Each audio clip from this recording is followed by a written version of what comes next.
Well, y'all know what time it is now, don't y'all? It's Friday night. Week 11 picks are on the horizon. But, before we get there, I'm about to go hunting, y'all. I'm gonna go get me one of them damn 30-point bucks. I'm so jacked up, I'm gonna use one gun, and then two guns, and I'm gonna get me a buck. Let's go. Ah. Alright, feel better now. I got a little of that coffee and caffeine out of me.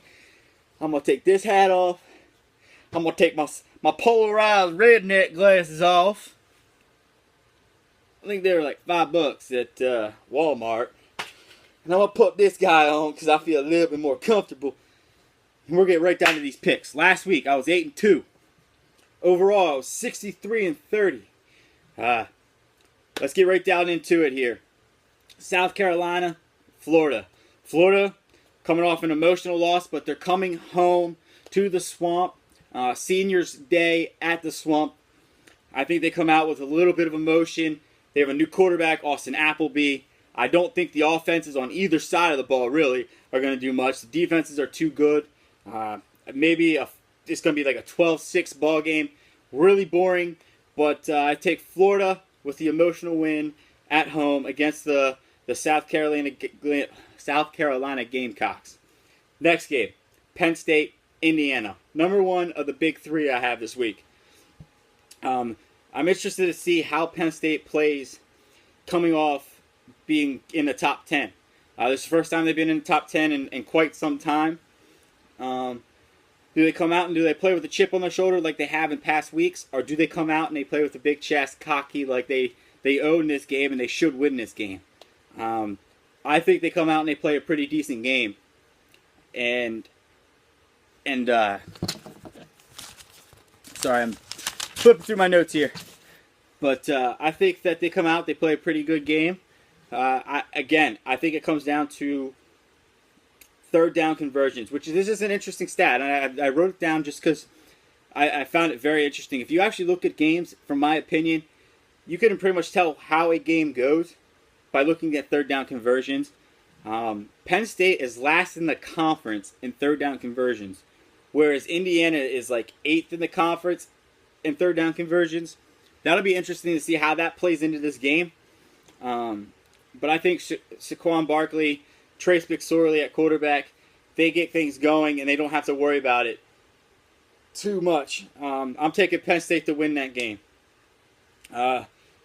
West Virginia, Texas. I'm taking Texas simply because D'Onta Foreman is a man-child at running back. I think he is too much for the West Virginia defense. And then on top of that, I saw an interesting stat where Texas is number 1 in sacks. And West Virginia is number 2 in sacks allowed in the conference. That means Skyler Howard is going to be running for his life, and he showed what happens when you put pressure on him against Oklahoma State. He threw interceptions, they turned the ball over, and they didn't get the W. So I think that has a lot to do with what's going to happen in this game. I think it's going to be a high-scoring game, but I say Texas with D'Onta Foreman, get the job done. I'm taking hook 'em horns. Hook 'em horns, y'all. Big game number 2. USC, Washington. This game here, I think Washington is finally going to get the job done to a point where they could say they are the real deal. People are going to finally give them the respect they've deserved since day one, really. I just don't. USC is not nearly as good away from home. You look at them statistically on the road. They're 10th in sacks on the road. Their total defense on the road is 7th in the conference. USC's sacks allowed on the road is number 1 in the conference. So Sam Darnold is going to be running for his life. Washington is number 1 in sacks at home. So he's going to be forcing plays. I think the defense for Washington is going to be opportunistic on that. They're going to make plays. They're going to give Browning the opportunity to prove why he's in the Heisman race. And Washington wins in a big game, and they get the respect they deserve. Huskies, big. Next game, Pitt, Clemson. I put this game down thinking maybe it could be one of those upset alert type games. But when I looked into it and you got looking into the statistical part of the game, Pitt's secondary is absolutely terrible. They've been burnt all year long. And you got Deshaun Watson at quarterback on the other side, who's a Heisman Talk candidate. You got they have a kid Kane on the outside that's a deep threat. Mike Williams, who's a deep threat. They have 3 or 4 other receivers that can make plays. I just don't see this game being close because Pitt's secondary is terrible. Clemson is going to expose that as much as possible. Now, I think Pitt can keep this game close by running the ball a lot and keeping the time of possession up and keeping that offensive Clemson off the field. If they have a shot at keeping this game close, that's what they're going to have to do. But I don't see that happening a lot. I think a lot of 3 and outs. And Clemson gets the big W at home. Arkansas, LSU. This is number 3 of the big games. Arkansas coming off the emotional win against Florida. LSU coming off the disappointing loss against Alabama at home. They were in a dogfight, LSU was, with the number 1 team in the country. I think they used a lot of their energy in that game. But I think they come out and they play well, and they have a kid by the name of Leonard Fournette. He's a man-child. He's a big dude. And I don't know if Arkansas's offense or defense can play as good as they did against Florida again. I'm taking LSU in a close one, a 4-quarter ball game, a fist fight, but I think the endurance and the motivation to get that W, I think LSU has it. I'm taking Go Tigers. All right, next game. University of Kentucky Wildcats, Tennessee Volunteers.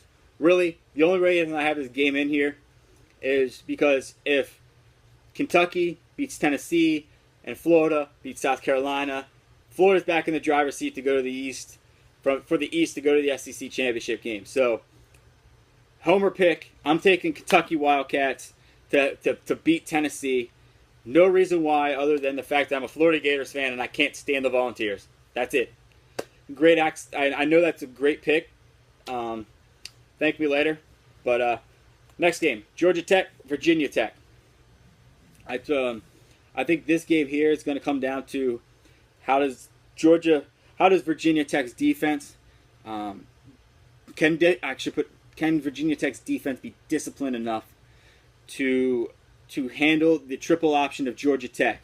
They're very explosive, Georgia Tech's offense, with this triple option offense. But I think talent-wise, athletic-wise, Virginia Tech has more to offer, and their offense is awesome. Virginia Tech's has an offense that's just second to none. I'm really impressed with this team. They could very well just be the dark horse to win the ACC completely. Don't quote me on that, but I could see them winning their side of the division, going playing Clemson and giving Clemson everything they can handle. So I'm taking Virginia Tech Hokies to win that one. Next game, Ole Miss, Texas A&M. Now this game's going to be interesting because both starting quarterbacks for Texas A&M and Ole Miss are not playing in this game. They're done for the season. So I think I might be wrong on this, but I'm pretty sure both have true freshman quarterbacks playing. I'm taking Ole Miss because they have a defense that can make plays. Texas A&M is a very good team, but they got exposed last week against the Mississippi State team. And clearly, that offense is not the same without Trevor Knight running it. I'm taking Ole Miss in a close game. It's not going to be an impressive win or anything of that nature. I just think that Ole Miss's defense plays a really good ball game, giving opportunities to the true freshman at quarterback. I think his name's Patterson.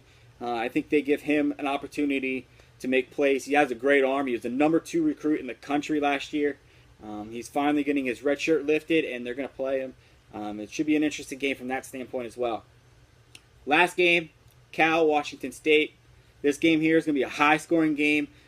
Both offenses are very prolific, explosive offenses. Defensive-wise, there's not much there on either side. But Washington, I like their quarterback. I like their coach. I like the way they run their offense. I think they get the job done. They get the W for Coach Leach. So, to recap, these games. We got South Carolina.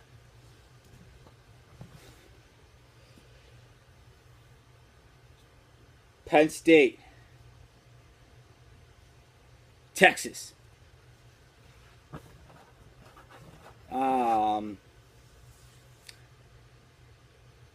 Washington. Clemson. Arkansas. Psych. LSU. University of Kentucky. Virginia Tech. Ole Miss. Washington State. Again, that is University of Florida, Penn State, Washington, Clemson, LSU, Kentucky, Virginia Tech, Ole Miss, Washington State. Now I'm going to find my sunglasses. I'm going to go find me a 30-point buck, and I'm going to cut her up, put her on the grill, and have me a yummy venomous steak. Let's go. Donald Trump. Donald Trump. Donald Trump. Let's go. Woo! Deuces, y'all.